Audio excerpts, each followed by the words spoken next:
ঠাকুর গা মুছিয়ে দেওয়া হচ্ছে। Hello and welcome to madly Sreedipta. আমি শ্রীদীপ্তা, আর আজকে আমি মহাশিবরাত্রি উপলক্ষে যাচ্ছি ভূতনাথ মন্দির ও মোটা বাবা মন্দিরে পুজো দিতে। কিছু এক্সক্লুসিভ ফুটেজ আছে ভিডিওর পরের দিকে, সেগুলো দেখার জন্য পুরো ভিডিও দেখতে থাকুন। প্রসাদের মিষ্টি কেনা বাকি ছিল বলে আহিরিটলা দুর্গাপুজোর এলাকা থেকে কিনে নিলাম তালসার সন্দেশ এবং রওনা দিলাম মন্দিরের উদ্দেশ্যে। পৌঁছে গেছি মোটা মহাদেব মন্দিরের কাছে। এসে গেছি মোটা বাবা মন্দিরে। এই মন্দিরটি অনেক অনেক অনেক পুরনো, দেখেই বোঝা যাচ্ছে। ওপরে গাছ গজিয়ে গেছে।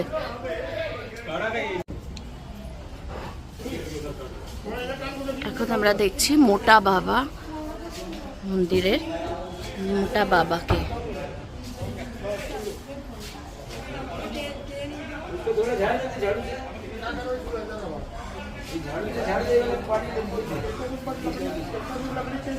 এই শিবলিঙ্গটি এতটাই সুবিশাল যে এতে পুজো করার জন্য পূজারীজিকে এই সিঁড়িটার ব্যবহার করে ওপরে উঠতে হয়। মন্দিরটি ভেতর থেকে যদি দেখেন, ভেতরে সিলিং অনেক উঁচুতে আছে।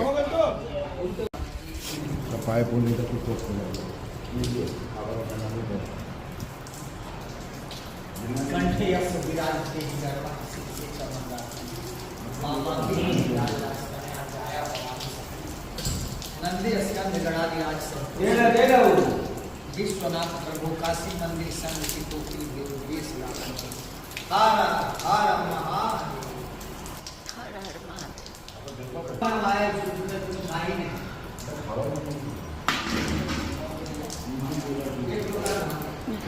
মোটা মহাদেবের একদম ক্লোজ ভিউ।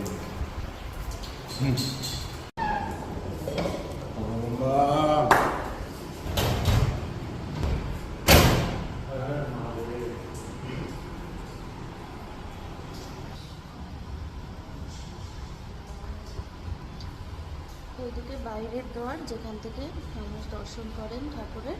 এই হচ্ছে ভেতরটা। এই এবার ঠাকুরকে গা মুছিয়ে দেওয়া হচ্ছে।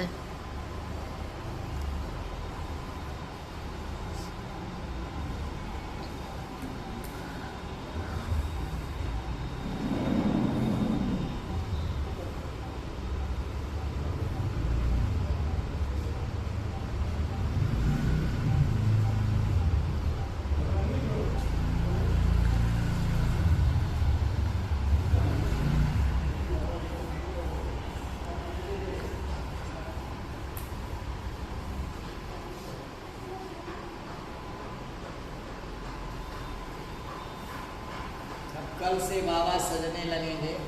शाम को सुबह में 12 बजे तक जल चढ़ता है। अच्छा, सुबह कितने बजे खुलता है? सुबह में खुलता तो है 4 बजे, लेकिन 8 बजे तक के बाद जल चढ़ता है, 8 से 12। अच्छा, आज 1 बजे रात को खुल जाएगा और बंद नहीं होगा। अच्छा। फिर उसके बाद शाम को सोमवार को फिर ऐसे बनते हैं। शाम को ऐसे बनेंगे। हर सोमवार श्रृंगार होता है। हाँ हाँ। फिर ऐसे फूल का श्रृंगार 4 घंटा में आता है। फूल वाला सब बनाता है बाबा। अब बाकी इनकी तो महिमा अपरंपार है। जब चाहेंगे तभी आ पाएगा आदमी, नहीं तो नहीं आ पाइए।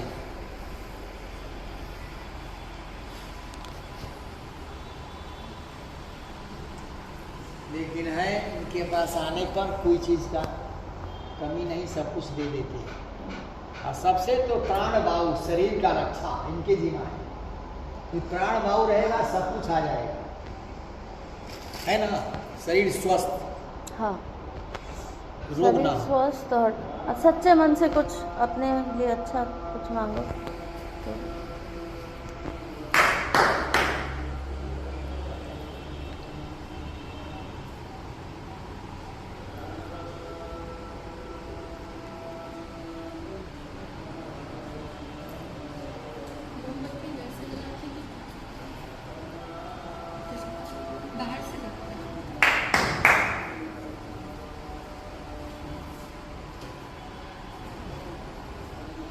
মোটাবাবু মন্দিরের ভেতর গিয়ে আমি পুজো দিয়েছি, কিন্তু এতটাই ভিড় ছিল যে ব্লগিংটা খুব ভালোভাবে করা যায়নি।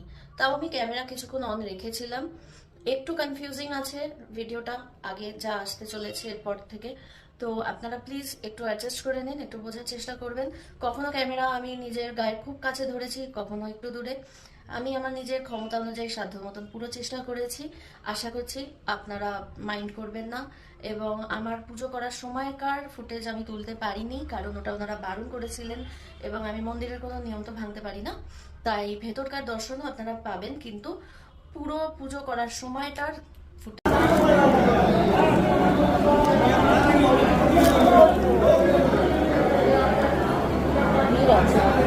লাইন আছে, লাইন আছে কোন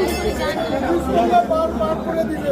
ও, আচ্ছা আচ্ছা আচ্ছা, ঠিক আছে, আচ্ছা আচ্ছা। আমি ভাবলাম একদম নিয়ম মেনে টেনে মানে।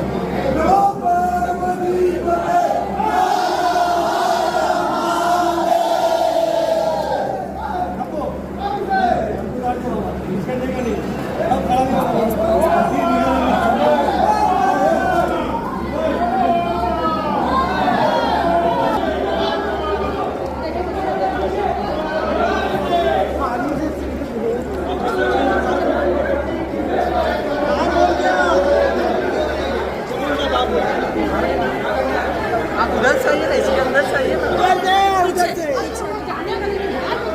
यहाँ से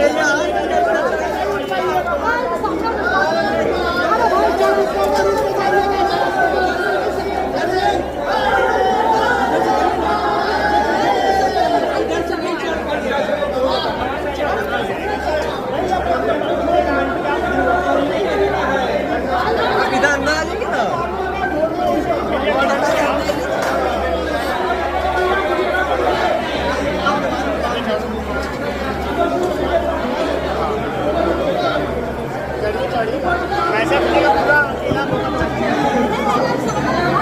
आ जाइए ना।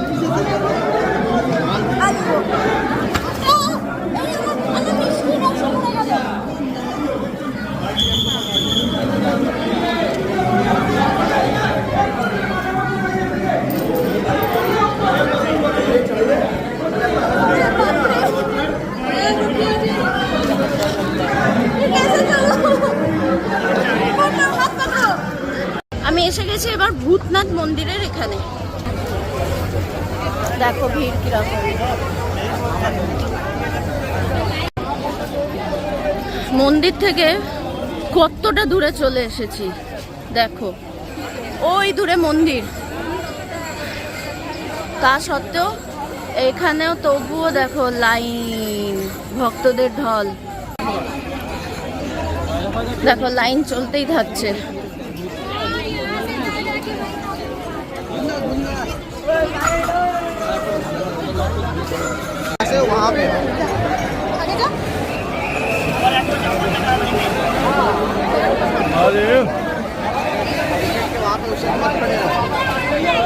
গঙ্গা নদীর তীরে অবস্থিত এই মন্দির নিমতলা শ্মশানের একদম গায়ে।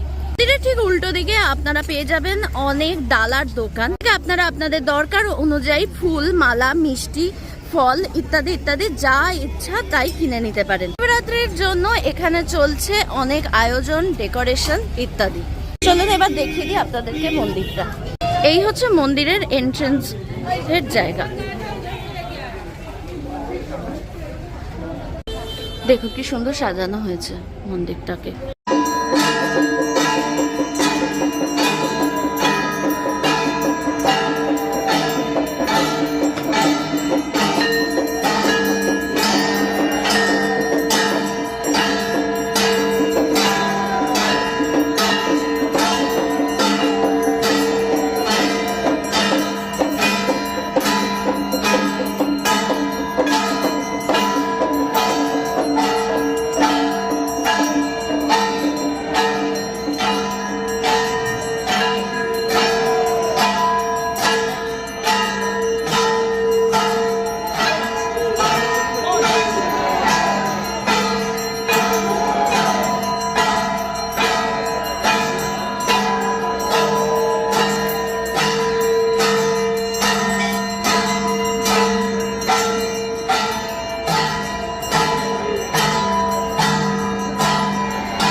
গেছে, এই যে প্রসাদ আর ইয়ে পেয়েছি ঠাকুরের ফুল।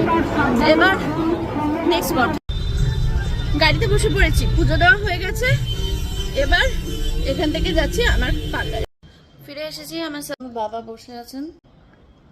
তো পুজো দেওয়া কমপ্লিট। আজকে আমার ব্লগটা হয়তো খুব একটা ডিটেলড হতে পারেনি, একটা বড় কারণ যে মন্দিরে ওখানে খুব ভিড় ছিল। এটা যারা আজকে এসেছে মন্দিরে তারাই শুধুমাত্র জানবে। মানে একটা এক্সাম্পল মানে দিতে পারি যে শ্রীভূমির পুজোতে যেরকম নবমীর রাত্রিরে ভিড় হয়, প্রায় ওরকম। অনেকে বলছে শ্রাবণ মাসের থেকেও বেশি ভিড় হয়েছে এবার শিবরাত্রিতে। যাই হোক, আমার তো পুজো দিয়ে খুবই ভালো লেগেছে এবং আমি ভগবানের উপরে শুধুমাত্র ভরসা রেখেছিলাম, রেখেই পুজোটা দিয়েছি। হ্যাঁ, এবারে মহাকুম্ভ 144 বছর বাদে, তাই এত ভিড়। আচ্ছা, সেই জন্যই এত, এখানে ওই জন্য অত ভিড় হয়েছে, কারণ এখানে যাওয়া মানে আজকে মানে মানুষ মনে করছে যে গঙ্গা মায়ের জল তো সেই একই জল, হ্যাঁ সেই জন্য সেই জলের মধ্যে আচমন করে যদি পুজো দেওয়া যায়, হ্যাঁ, সেই জন্যই আজকে এরকম মারাত্মক ভিড় হয়েছে। আচ্ছা। যাক, তাহলে আমার মহাকুম্ভটাও হলো বলা যেতে পারে কিছুটা। এই ব্লগটা এই পর্যন্তই। আর এরকম ব্লগ দেখার জন্য সাবস্ক্রাইব করবেন এবং আমি এরপরে আরও কিছু শিব মন্দির যাব, সেগুলো কভার করব, সেগুলো প্লিজ দেখবেন আর কমেন্ট সেকশনে জানাবেন আপনাদের কীরকম লেগেছে। আজকের জন্য বাই। ওম নমঃ শিবায়।